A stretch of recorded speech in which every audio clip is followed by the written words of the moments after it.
அனைவருக்கும் வணக்கம். இன்னைக்கான வீடியோ பதிவில் நாம் பார்க்க போகிற ரொம்ப முக்கியமான ஒரு பயனுள்ள ஜோதிட கணிப்பு என்ன அப்படின்னு பார்த்தீங்கன்னா, வருகின்ற செப்டம்பர் மாதம் 17ஆம் தேதி பௌர்ணமி தினம் நிகழுதுங்க. இந்த பௌர்ணமி அப்படிங்கிறது ரொம்ப முக்கியமான ஒரு பௌர்ணமி அப்படின்னு சொல்லலாம். இந்த பௌர்ணமி அப்படிங்கிறது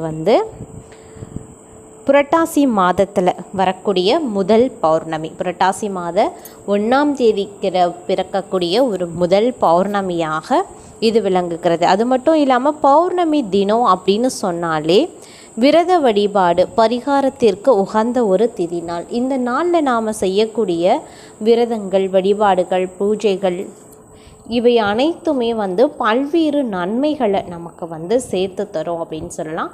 ஒரு சிலர் பௌர்ணமி விரதம் இருப்பாங்க, ஒரு சிலர் சத்தியநாராயண பூஜை செய்து அனைத்து வித நலன்களையும் வளன்களையும் பெறுவாங்க அப்படின்னு சொல்லலாம். அந்த வகையில் பார்க்கும் பொழுது இப்படிப்பட்ட பல்வேறு சிறப்புகளையும் மகிமைகளையும் அடக்கியிருக்கக்கூடிய இந்த பௌர்ணமி தினத்தில் பௌர்ணமி நிலவு எவ்வாறு பிரகாசமாக ஒளி வீசுகிறதோ அதே போல் நம்மளுடைய வாழ்க்கையும் பிரகாசமாக ஒளி வீசணும் அப்படின்னா பௌர்ணமி விரதம் இருப்பது அப்படிங்கிறது ஆன்மீகம் சார்ந்த வழக்கமாக மக்கள் கடைபிடிக்கக்கூடிய ஒரு விரத வழிபாடு அப்படின்னு சொல்லலாம். அத்தகைய நேரத்தில் கிரக நிலைகளில் ஏற்படக்கூடிய மாற்றம் அப்படிங்கிறது ஜோதிட ரீதியாக பார்த்தோம் அப்படின்னா ரொம்ப முக்கியத்துவம் வாய்ந்ததாக கருதப்படுது. ஜோதிடம் ரீதியாக இது முக்கியத்துவம் வாய்ந்ததாக கருதப்படுது. அப்படிங்கும்போது கிரக நிலைகளில் ஏற்படக்கூடிய அந்த தாக்கங்கள் அப்படிங்கிறது அனைத்து ராசிக்காரர்கள் மத்தியிலையும் ஒரு விதமான மாற்றத்தை அது கொண்டு வரலாம். அது நன்மையாக இருக்கலாம், தீமையாக இருக்கலாம், அதிர்ஷ்டத்தை கொடுக்கலாம், துரதிர்ஷ்டத்தை கொடுக்கலாம், யோகமான பலன்களை கொடுக்கலாம், கோடீஸ்வர யோகத்தை கொடுக்கலாம், அப்படி இல்லைன்னா மோசமான விளைவுகளையும் ஏற்படுத்தலாம். அந்த வகையில் 12 ராசிக்காரர்கள் மத்தியிலையும் ஏதோ ஒரு வகையில் ஏதோ ஒரு விதத்தில் பார்த்திங்க அப்படின்னா பலன்கள் வேறுபட்டு காணப்பட வாய்ப்புகள் கூடுதலாக இருக்குது. அப்படி பார்த்தோம் அப்படின்னா இந்த பௌர்ணமி தினத்தன்று கிரக நிலைகளில் ஏற்படக்கூடிய மாற்றம் 12 ராசிகளில் ஒரு ராசியான மிதுன ராசியில் பிறந்தவங்களுக்கு எப்படிப்பட்ட பலன்களை கொடுக்க போகிறது, அவங்களுக்கு சாதகமாக இருக்குமா, பாதகமான விளைவுகளை ஏற்படுத்துமா அப்படிங்கிறத பற்றின முழு தகவலை இன்னைக்கு வீடியோவில் நாம் தெரிஞ்சுக்க போகிறோம். இந்த பதிவு உங்களுக்கு மிக பயனுள்ள விகிதத்தில் இருக்கும். ஸோ வீடியோவை ஸ்கிப் பண்ணாமல் கடைசி வரைக்கும் பாருங்கள். வீடியோக்குள்ளே போகிறதுக்கு முன்னாடி இது வரைக்கும் நீங்கள் நம்ம சேனலை சப்ஸ்கிரைப் பண்ணலன்னா உடனே சப்ஸ்கிரைப் பண்ணிக்கோங்க. அப்படியே பக்கத்தில் இருக்கக்கூடிய நோட்டிஃபிகேஷனுக்கான பெல் பட்டனையும் ப்ரெஸ் பண்ணிக்கோங்க. சரி நேர்களே, வாங்க வீடியோக்குள்ளே போகலாம்.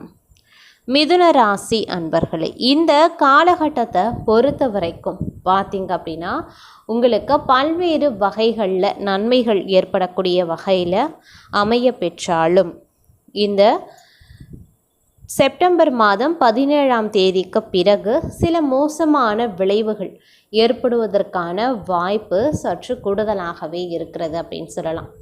ஏன்னா இந்த நேரம் அப்படிங்கிறது உங்களுக்கு சாதகமற்ற நிலைகளில் கிரக நிலைகள் அமைந்திருக்கு.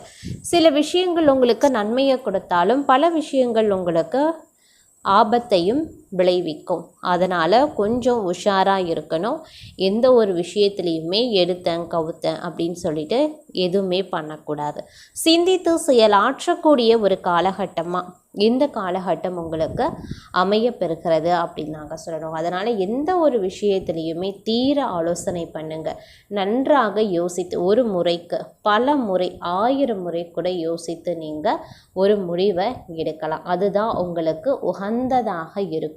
அது மட்டும் இல்லாமல் அவசரப்பட்டோ இல்லை ஒரு கவன சிதறலோடையோ ஒவ்வொரு முடிவையும் நீங்கள் எடுக்கிறீங்க, இல்லை தேவையில்லாத பிரச்சனைகளில் மூக்க நுழைக்கிறீங்க அப்படின்னா அது உங்களுக்கு தேவையில்லாத தலைவலியை கொடுத்துரும்.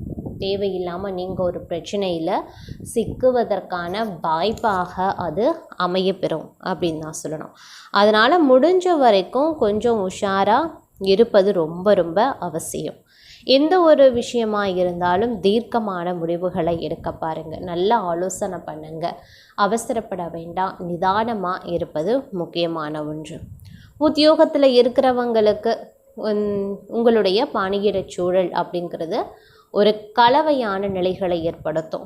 அதே மாதிரி பொருளாதார ரீதியாக பார்த்தோன்னா ஒரு ஏற்றத்தாழ்வுகள் நிறைந்ததாக இருக்கும். நீங்கள் வியாபாரம் பண்ணுறீங்க, தொழில் ரீதியாக நீங்கள் ஏதேனும் முயற்சிகளை மேற்கொள்கிறீங்க அப்படின்னா அதிலும் பார்த்திங்கன்னா உங்களுக்கு உடனுக்குடன் பலன்கள் கிடைக்காது, கொஞ்சம் கால தாமதம் ஆக தான் செய்யும். சில விஷயங்கள் இழுபறியாகவும் முடிய வாய்ப்புகள் இருக்குது. இதற்கெல்லாத்திற்கும் நீங்கள் மனம் தளர வேண்டாம், கொஞ்சம் நிதானித்து செயல்படுங்க. சிந்தித்து செயலாற்றக்கூடிய பட்சத்தில் உங்களுக்கு அதிக அளவில் நன்மைகள் ஏற்படுவதற்கான வாய்ப்புகள் இருக்குது.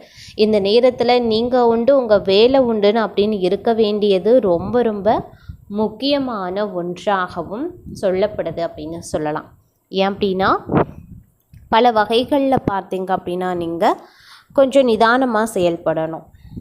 நீங்கள் மாணவர்கள், படிக்கக்கூடிய மாணவர்களுக்கு இந்த காலம் ஓரளவுக்கு நன்மைகளை ஏற்படுத்தக்கூடிய வகையில் அமையப்பெறுகிறது. எல்லா விஷயத்துலேயுமே கொஞ்சம் சிந்தித்து செயல்படுங்க. மாணவர்களை பொறுத்த வரைக்கும் கடுமையான உழைப்பை நீங்கள் வெளிக்கொணர வேண்டியதாக இருக்கும். அப்போ தான் உங்களால் உங்களுடைய தேர்வுகளில் வெற்றி பெற முடியும். அதே மாதிரி போட்டித் தேர்வுக்கு பயிற்சி எடுக்கக்கூடிய மாணவர்கள், தயாராகக்கூடியவர்கள் கொஞ்சம் கவனமாகவும் இருக்கணும். ஏன்னா இந்த நேரத்தில் நீங்கள் போட்டித் தேர்வுகள் எழுதுறீங்க அப்படின்னா கொஞ்சம் தோல்வியை சந்திக்கவும் வாய்ப்புகள் இருக்குது. அதனால் உஷாராக இருக்க பாருங்கள். கடுமையான உழைப்பை போட்டு நன்றாக படிச்சிங்க அப்படின்னா உங்களால் வெற்றி பெற வாய்ப்புகள் இருக்குது. உங்களுடைய விடாமுயற்சி தான் உங்களுக்கு விஸ்வரூப வெற்றியை பெற்றுத்தரும் அப்படிங்கிறதையும் நினைவில் வைத்து கொள்ளுங்க. அதே மாதிரி எந்த அளவுக்கு நீங்கள் கடுமையாக உழைக்கிறீர்களோ அதற்கு ஏற்ற பலன்கள் நிச்சயமாக நீங்கள் அடைவீங்க அப்படிங்கிறதுலையும் எந்தவித சந்தேகமும் கிடையாது. குடும்பம் அப்படின்னு வந்தோம் அப்படின்னா குடும்பத்துக்குள்ளே சின்ன சின்ன பிரச்சனைகள், மனஸ்தாபங்கள், சஞ்சலங்கள், சிரமங்கள் உருவாக தான் செய்யும். நீங்கள் விட்டு கொடுத்து தான் செல்லணும், அதுக்கும் வேறு வழி கிடையாது. அதே மாதிரி திருமணம் ஆகாதவர்களை பொறுத்த வரைக்கும் திருமண வரன் அமைவ இன்னும் சிறிது காலம் பிடிக்கலாம். திருமண வரன் அமைவதில் உங்களுக்கு காலதாமதம் ஏற்பட தான் செய்யும். ஒரு சில ராசி, அதாவது ஒரு சில நட்சத்திர நண்பர்களுக்கு உடனடியாக திருமண வரன் அமைந்தாலும் திருமணம் நடைபெறுவதில் சில சிக்கல்கள் ஏற்படும். அதனால் கொஞ்சம் உஷாராக இருக்க பார்ப்பது ரொம்ப ரொம்ப நல்லது. அதே மாதிரி இளைஞர்களை பொறுத்த வரைக்கும் நீங்கள் வேலை தேடிக்கொண்டு இருக்கீங்க அப்படின்னா உங்களுக்கு இந்த காலத்தில் உங்களுக்கு வேலை கிடைக்குமா அப்படின்னு கேட்டிங்கன்னா கொஞ்சம் கஷ்டமான விஷயம்தான். உங்களுக்கு ஏற்ற வேலை கிடைக்காது, நீங்கள் எதிர்பார்த்த வேலையும் கிடைக்காது, உங்களுடைய திறமைக்கு ஏற்ற வேலையும் கிடைக்காது.